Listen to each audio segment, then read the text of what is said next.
里，欢迎打开 Chris 的知识漂流瓶。今天我们要一起来深入探索一个超有趣的主题哦，就是我们的意识、我们的梦境，还有一种叫做意图的神秘力量。这些东西到底是怎么影响，甚至是形塑我们经历的现实啊？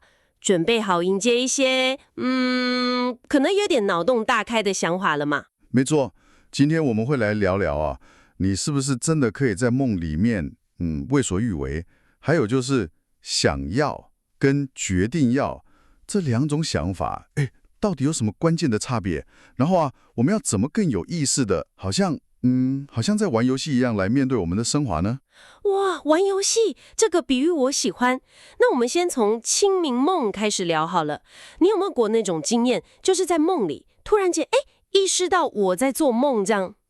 这个很多人都有过。对呀，书里面就有提到，在清明梦里面呢，我们的心智就好像那个游戏玩家一样，可以意识到梦其实是虚幻的，甚至还可以掌控剧本呢。对，没错。比如说你想飞，或者有怪兽在追你，你想让它消失，只要你意识到自己在做梦，然后下定那个决心，好像就真的可以办到。这个就是所谓的心智控制剧本。当你意识到你可以控制，然后你有一个欲望，比方说想飞，那个欲望会被转化成一个意图，然后你的灵魂就会引导你进入可以飞的那个梦境区块。哇，灵魂引导，再听起来更玄了。这背后的解释其实很有意思哦。这个模型认为梦境其实是我们的灵魂在一个叫做变换空间的地方进行一种虚拟旅行。变换空间，那是什么？你可以想象它是一个超级巨大的资讯场，里面充满了所有过去、现在、未来所有可能性的剧本。我们的潜意识可以直接连到这个空间，所以不是大脑自己乱编的。对，大脑更像是储存这些剧本地址的一个装置，它不是自己发明内容。这也就是为什么我们的梦境感觉会那么真实，对不对？有时候甚至比现实还要更鲜明、更丰富揣测，因为灵魂接触到的是那些还没有完全变成物质的可能性。所以你在梦里面看到的人事物甚至自己的样子，都可能跟你现实中不太一样，因为你进入了不同的可能性区块。了解。那这样说起来，很多人会说梦可以预知未来，这个观点怎么看？以这个模型的角度来看呢，梦境比较像是过去可能发生或未来可能发生的一些片段而已。对，片段，它不保证一定会成真，因为变换空间里面的未来选项实在是太多了，非常多样，所以不能当作预言就对了。没错。虽然说我们清醒的时候，就是直觉啦，可以感应到快要发生的事，但在梦里，灵魂可以跑到变换空间的任何地方去，所以梦里得到的资讯，不一定那么可靠。这样那书里好像还有提到一个风险。对，这个很重要。清明梦虽然很好玩，可是它有个潜在的风险哦，就是万一你的灵魂不小心飞进一个已经实现的变换空间区块。已经实现的，那是什么意思？就是说可能是一个已经物质化的，类似我们现实的另一个世界或另一个时间点。如果进去，书里假设可能回不来，甚至可能就在那边物质化了。回不来？像古代有些巫师，他们可能就是故意进入其他世界，然后就留在那里了，肉身就从我们的世界消失。还有每年那么多失踪的人口，或许有一部分也是因为灵魂在梦里迷失在别的已实现的区块，回不来了。天哪，如果肉身回不来，那不就是可能就会被认为是在睡梦中死掉了。哇，这提醒我们，梦境真的不完全是虚幻的，也不能玩得太过火。对，没错。清明梦的自由很诱人，但要小心不要闯入未知的可能已经是物理现实的区块，而且在里面可能很难分清楚虚拟跟现实。好，了解了，梦境探索要谨慎。那我们接着来谈谈现实生活中的关键。书里一直强调，真正能带来改变的不是愿望，而是意图。这两个到底差在哪里啊？感觉好像差不多。这个差别非常非常关键哦。书里定义意图是拥有和行动的决心。拥有和行动的决心。对，单纯的想要一个东西，那只是个愿望，你的注意力会集中在那个目标本身，但这样往往什么都不会发生，甚至可能因为你一直想着我没有，反而产生不必要的能量压力，就是所谓的过剩潜能。哦，因为愿望是专注在目标，意图是专注在达成目标的过程，而且它预设了你一定会得到，是一种平静的体认。愿望没有这个决心。决心。然后书里又把意图分成2种。2种还有分哦。对，内在意图跟外在意图。内在意图是我们比较熟悉的啦，就是靠自己的努力去达成目标，心里想的是我坚持要怎样怎样。就是很用力，靠意志力去拼。没错，很用力的想要直接影响眼前的这个世界，就像书里比喻的，像一只苍蝇一直去撞那个关起来的玻璃窗。哈哈，那个画面感好强，一直撞，很累耶。对啊，很费力，但不代表没用哦。内在意图还是可以达成目标的，只是辛苦。他专注在行动的决心。那另一种呢？外在意图。外在意图就很不一样了。他的心态比较像是，事情会是这样发生，或者说结果就这样发生了。哎，这么肯定？对，他不是去达成目标，而是去选择一个目标会自行实现的现实版本。他的注意力是放在目标如何自己实现这个过程上。自己实现？没错，就像那只苍蝇，与其一直撞那块玻璃，不如转头看看，哎，旁边刚好有个窗户是开着的，就从那边飞出去。哦，我懂了，内在意图是硬要把窗户撞开，外在意图是找到已经开着的窗。对，说得很好。所以内在意图是奋力去实现目标，外在意图则是，比较像是去选择目标。一个是我们推着世界走，一个是世界好像向我们靠过来。没错。内在意图是你去争取，外在意图是事情自己来到你身边。外在意图听起来是不是比较不费力？对啊，感觉很神奇耶。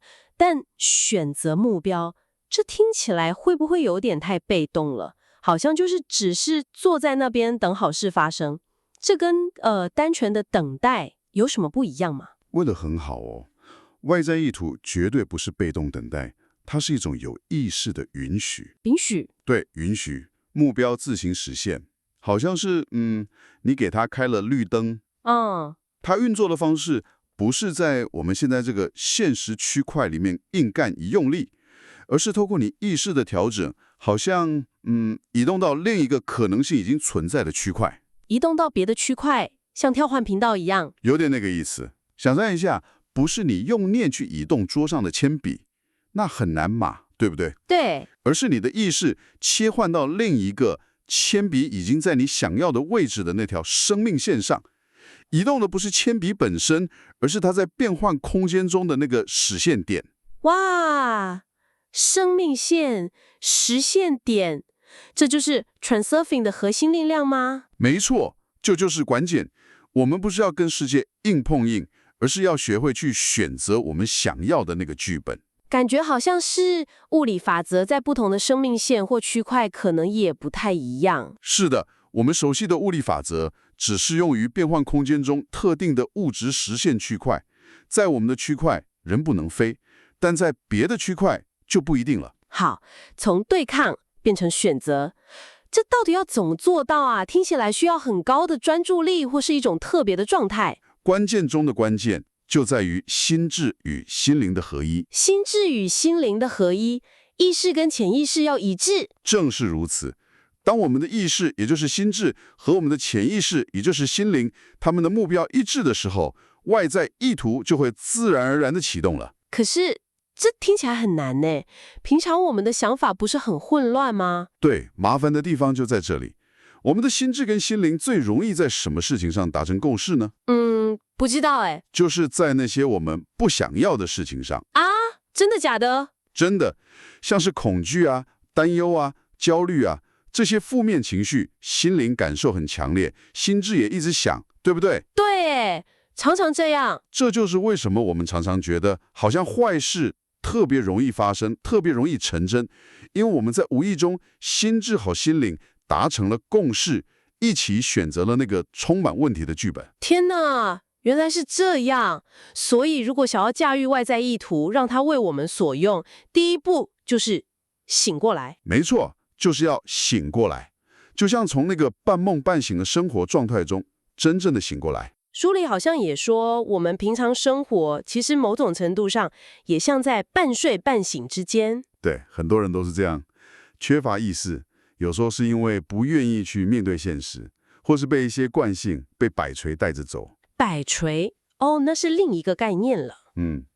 当我们无意识的活着，现实就真的只是自行发生。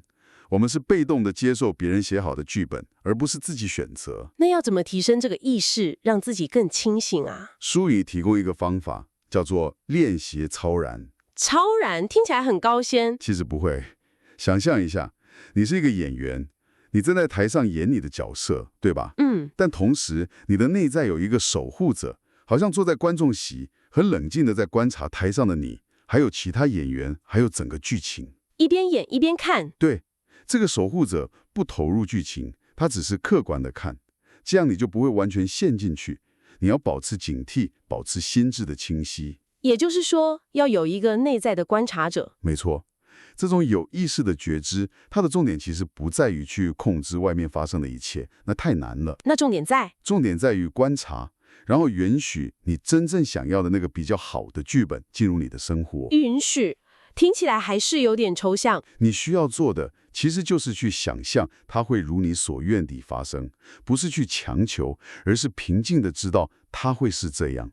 用想象力去选择剧本。对，而且这个想象必须是心智跟心灵都接受的。好，所以要清醒，要超然，要心灵合一。那还有没有其他技巧？书里好像还有提到一个听起来有点反直觉的。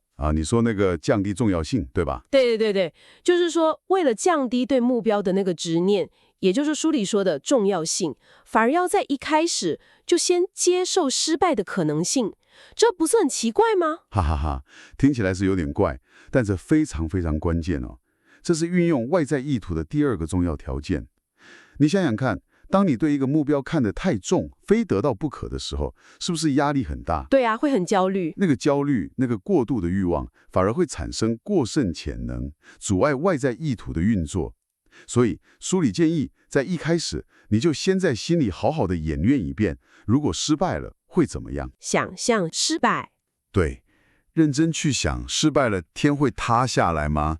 有没有备案？有没有其他的路可以走？准备好一个安全网。当你真的能够从心里接受，就算失败了，也不是世界末日，那个执念、那个过剩的欲望就会大大降低。先把最坏的状况想过，然后接受它。没错，一旦你接受了失败的可能性，放下了那个得失心之后，接下来就好办了。怎么说？你就不要再去想成功还是失败了，就只是很平静的，好像理所当然一样，朝着你的目标前进。书里比喻说，就像你去巷口报摊买份报纸一样，你会很紧张焦虑吗？不会啊，就走过去买而已。对，就是那种平静的、理所当然的感觉。这样才能清理掉那些事前欲望造成的干扰，让纯粹的、平静的、拥有的决心，也就是外在意图，有空间可以运作。拥有的决心，原来是这样运作的。对，外在意图更接近拥有的决心，内在意图比较是行动的决心。了解了。哇，今天真的学到很多从梦境到现实，从愿望到意图。对啊，所以我们今天大概探索了从清明梦里面怎么样去掌控，然后到怎么去区分愿望跟意图的差别，再到去理解并且试着运用那个更精微的，比较像是选择而不是拼命达成的所谓的外在意图。核心的概念就是，与其我们一直很费力的去对抗这个世界，不如学习怎么样更有意识的去选择你想要的那个现实剧本。选择剧本，这个想法太棒了。那有没有什么可以让我们带回去练习看看的？这个嘛，可以试试看哦。接下来这一天，你可以选一个你平常可能会觉得有点压力或者有点烦躁的小情境。比如说，塞车的时候啊，或者排队等很久的时候。这种时候很容易烦躁。对，在那个当下，试着练习扮演我们刚刚说的那个超然的观察者，观察一下自己的反应。哎，我是不是又开始烦了？同时也观察一下外面情境的发展，然后问问自己：我睡着了吗？意思是，我现在是不是无意识的又掉进这个烦躁的剧本里面了？提醒自己要清醒。对，然后试着有意识地选择你的内在状态。我可以选择烦躁，但我也可以选择平静的观察，或者听个音乐，不要被那个情境牵着鼻子走。试着选择内在状态。好，这个我可以试试看，看看感觉怎么样。最后啊，也留给你一个想法，回去可以想一想。就是如果现实真的有那么一点点的可能性是可以被我们选择的，而不是只是需要费尽力气去达成的话，那么有没有哪些你过去一直觉得不可能啦，想都不用想的那些剧本，你敢不敢从现在开始试着允许它进入你的意识里面，甚至只是单纯的去想象一下它的可能性呢？哇，允许不可能的剧本进入意识，这真的蛮挑战的，但也很有趣。好了，今天的探索差不多到这里了，别忘了把这一瓶知识飘向下一位朋友哦。咱们下一集见，拜拜。拜拜。